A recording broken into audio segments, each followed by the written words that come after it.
कहानी की शुरुआत एक ऐसी लड़की से होती है जो 200 पाउंड तकरीबन 90 किलो वजनी है, मगर उसका दिल एक बहुत ही खूबसूरत लड़के से लगा हुआ है। इस लड़के का नाम आंद्री है, लेकिन ज्यादा वजन होने की वजह से उसे आंद्री से बेइज्जती और नजरअंदाजी के सिवा कुछ नहीं मिलता। वो उसे मुतासिर करने के लिए तरह तरह के अजीबोगरीब काम करती है, लेकिन जब उसे अपने चाहने वाले की तरफ से कोई तवज्जो नहीं मिलती तो एक दिन वो ऐसा फैसला लेती है जो मौत को गले लगाने जैसा था।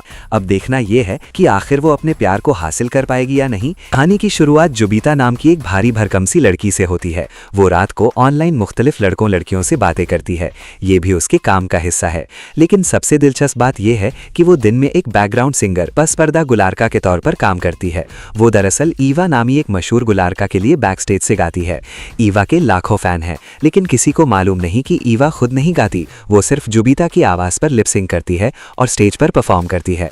जुबीता हर प्रोग्राम में स्टेज के पीछे जाकर गाती है। एक दिन कंसर्ट के दौरान जुबीता इतना मगन होकर गा रही थी और नाच रही थी कि वो अपना वजन भूल गई। ज्यादा जोर से उछलने कूदने की वजह से जिस स्टेज पर वो खड़ी थी वो टूट गई और वो नीचे गिर गई, जिससे उसकी गाना बंद हो गया। चूंकि ईवा सिर्फ लिपसिंग कर रही थी, वो बड़ी मुसीबत में पड़ गई क्योंकि वो खुद गा नहीं सकती थी।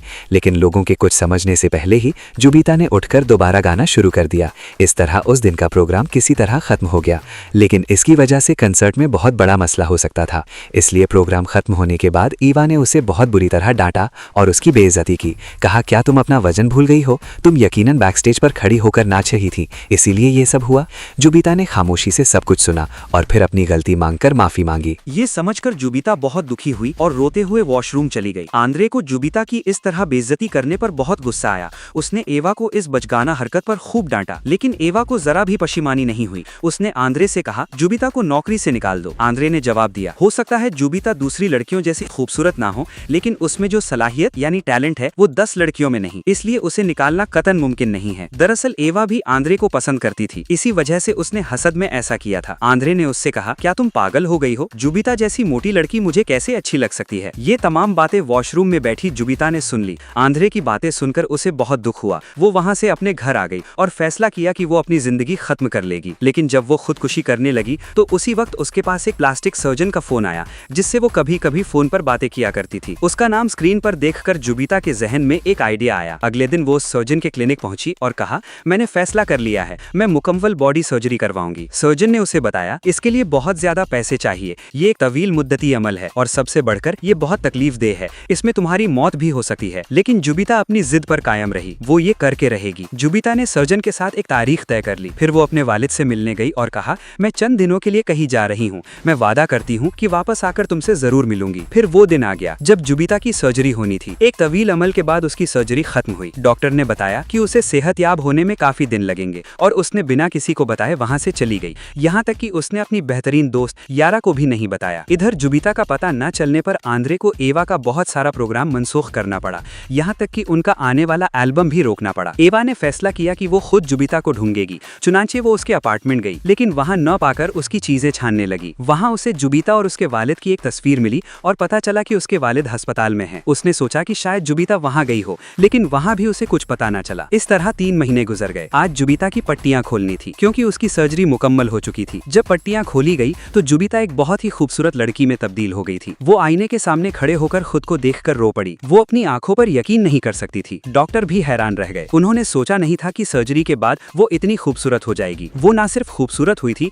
बल्कि बहुत पतली भी हो गई थी। जब वो गाड़ी चला रही थी तो अचानक दूसरी गाड़ी से छोटा सा हादसा हो गया। जुबीता जल्दी से गाड़ी से बाहर निकली। उस लड़के ने उसकी खूबसूरती देखकर इतना आकर्षित हो गया कि वो चीख चिल्लाई करने के बजाय शाइस्तगी से बात करने लगा। फिर वहाँ एक पुलिस अफसर आया। वो भी जुबीता की खूबसूरती देखकर हैरान रह गया। जब पुलिस ने उसका ड्राइविंग लाइसेंस मांगा तो उसने अपनी पुरानी तस्वीर वाला लाइसेंस दिखाया। लाइसेंस की तस्वीर से उसकी मौजूदा शक्ल बिल्कुल भी नहीं मिलती थी। पुलिस को यकीन न आया, इसलिए वो उसे थाने ले गए। वहाँ पुलिस ने कहा, तुम वही लड़की हो, ये पहले साबित करो। जुबीता ने अपनी दोस्त यारा को थाने बुला लिया। यारा आई तो उसे पहचान न सकी। वो पहचानती भी कैसे? जिस मोटी लड़की को वो जानती थी वो आज इतनी पतली और खूबसूरत हो गई थी। आखिरकार जुबीता ने यारा को वॉशरूम में ले जाकर अपनी पीठ पर बनवाया हुआ वो टैटू दिखाया। टैटू देखकर यारा को यकीन हो गया कि ये उसी की दोस्त जुबीता है। उसने पुलिस से इसकी शनाख्त तस्दीक कराई और उसे छुड़वा लिया। फिर वो दोनों दोस्त एक रेस्टोरेंट में गईं। वहाँ जुबीता ने यारा को सब कुछ खोलकर बताया कि उसने अपनी जिंदगी बदलने के लिए इतनी बड़ी सर्जरी करवाई है। उसी वक्त यारा का बॉयफ्रेंड वहाँ आ गया। उसने पूछा, ये खूबसूरत लड़की कौन है? यारा ने बताया कि ये उसकी नई दोस्त एंजेला है। उसने जुबिता की सर्जरी की बात छुपा दी। जुबिता को ये नाम पसंद आ गया। उसने फैसला किया कि अब वो सबके सामने अपना तारुफ एंजेला के नाम से कराएगी। इधर आंद्रे अपने प्रोडक्शन हाउस के लिए एक नए बैकग्राउंड सिंगर की तलाश कर रहा था।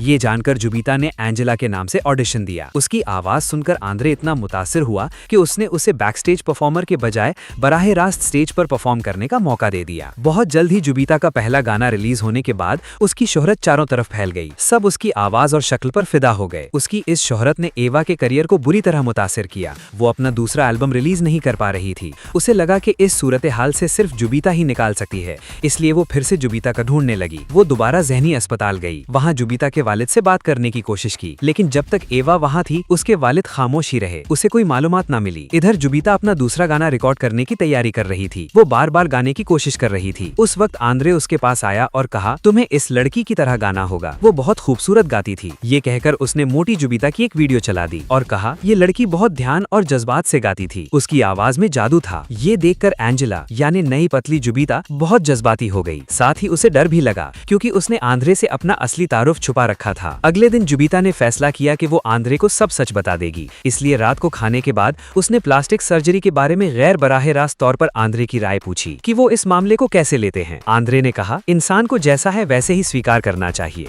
ना अपनी शक्ल बदलनी चाहिए न जिस्म। इंसान की खूबसूरती उसके दिल पर निर्भर करती है, ना कि उसके जिस्म पर। ये सुनकर जुबिता कुछ कंफ्यूज हो गई। उसे समझ नहीं आया कि अब उसे क्या करना चाहिए। उसने फैसला किया कि वो आंद्रे को सच नहीं बताएगी, क्योंकि उसे डर था कि आंद्रे सच जानकर उसे गलत समझेगा। अगले दिन जब जुबिता एक लाइव प्रोग्राम की तैयारी कर रही थी तो उसे अस्पताल से फोन आया। उसे बताया गया कि उसकी दोस्त यारा को अस्पताल में दाखिल कराया गया है। वहाँ पहुंचकर पता चला कि यारा मुसलसल वजन कम करने वाली दवाइयाँ खा रही थी। डॉक्टर ने बताया कि उसकी हालत बहुत खराब हो चुकी थी, वो बमुश्किल बची थी। यहाँ ये भी पता चला कि यारा का बॉयफ्रेंड जॉन ही उसे दिन ब दिन ये दवाइयाँ खिला रहा था। ये जानकर जुबिता बहुत गुस्से में आ गई। वो जॉन के पास गई और पूछा कि वो यारा को ये दवाइयाँ क्यों खिला रहा है। इसके बाद वो अपने गुस्से को गाने में उतारकर परफॉर्म करने लगी। उसने अपने जज्बातों को आजाद करके ऐसे गाया कि सब हैरान रह गए। इसके बाद जुबिता और आंद्रे ने मिलकर अपने दिन का जश्न मनाने के लिए ड्रिंक पिया और बहुत सी बातें की। फिर आंद्रे के फोन पर एक मैसेज आया तो वो थोड़ी देर बाहर चला गया। जुबिता ने इस दौरान एक टिश्यू पेपर पर कुछ बना दिया। जब आंद्रे वापस आया तो जुबिता सोफे पर सो गई थी। उसकी नजर उस टिश्यू पेपर पर पड़ी जिस पर एक टैटू बना था। उसे ये निशान कुछ मानूस लगा। उसने अपने पास रखी हुई जुबिता की डायरी निकाली और उस पर भी वही टैटू देखा। अब उसे पूरा यकीन हो गया कि जुबिता और एंजेला एक ही लड़की हैं। कुछ दिनों बाद जुबिता ने अपने पहले एल्बम की लॉन्चिंग के लिए एक पार्टी का एहतमाम किया। सब कुछ अच्छी तरह चल रहा था कि अचानक एवा ने आकर कहा कि आपसे एक प्रशंसक मिलना चाहता है। वो प्रशंसक कोई और नहीं, जुबिता के वालिद थे। दरअसल एवा को पता चल गया था कि एंजेला ही जुबिता है, इसलिए उसने सबके सामने सच जाहिर करने के लिए ये किया। जुबिता अभी तक नहीं जानती थी कि आंद्रे उसका राज जान चुका है, इसलिए उसने सबके सामने अपने वालिद को ना जानने का ड्रामा किया और उन्हें वहां से जाने को कहा। ये देखकर यारा बहुत गुस्से में आ गई और अपने वालिद को लेकर वहां से चली गई। लेकिन थोड़ी देर बाद जुबिता को बहुत कसूरवार महसूस हुआ। उसने फैसला किया कि वो आंद्रे को सब कुछ साफ साफ बता देगी, इसलिए उसने आंद्रे को बुलाया। लेकिन इससे पहले वो कुछ कहती, आंद्रे ने खुद ही उसे हैरान करते हुए कहा, मैं तुम्हारे बारे में सब कुछ जानता हूँ, लेकिन मुझे अफसोस है कि तुमने इतनी देर तक मुझसे झूठ बोला। फिर जुबिता ने उसे अपनी सर्जरी की पूरी कहानी खोलकर सुना दी।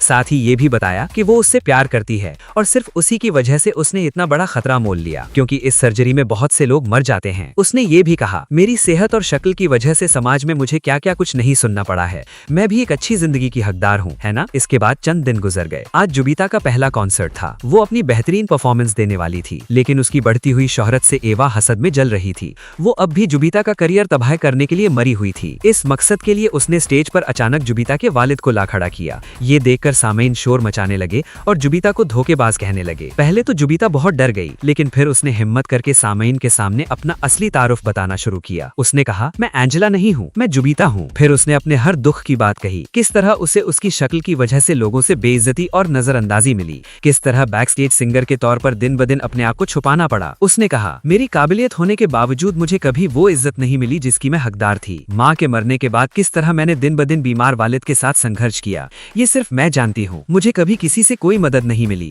यहाँ तक कि जिससे प्यार किया उससे भी स्वीकृति ना पाई, सिर्फ अपनी सेहत और शक्ल की वजह से। इसी की वजह से मैंने अपने जिस्म को इतना बदला, दिन ब दिन जिस्म के दर्द को सहते हुए अपने आप को बदला। सिर्फ अपने प्यार को पाने और अपने सपनों को पूरा करने के लिए मुझे इतनी बड़ी कुर्बानी देनी पड़ी। इसी वक्त आंद्रे ने पस भूमि में जुबिता की पुरानी वीडियो चला दी। जुबिता ने कहा, स्क्रीन पर जिसे देख रहे हो ये है असली में जुबिता। जुबिता के मुंह से ये दुख भरी बातें सुनकर सामईन का हौसला ठंडा हो गया। सबने उसे वैसे ही स्वीकार कर लिया जैसी वो थी। कहानी के आखिर में हम देखते हैं कि जुबिता अब मुल्क की एक बहुत बड़ी आर्टिस्ट बन चुकी है, और न सिर्फ ये बल्कि आंद्रे भी अब उसे बहुत पसंद करने लगा है। यहीं पर हमारी आज की कहानी खत्म होती है। दोस्तों, आज की ये कहानी कैसी लगी कमेंट में जरूर बताना। अगली कहानी में मिलते हैं, तब तक खुश रहो, सुरक्षित रहो। आपको ये वीडियो अच्छी लगी हो तो हमारे चैनल को सब्सक्राइब और वीडियो को लाइक जरूर कीजिएगा।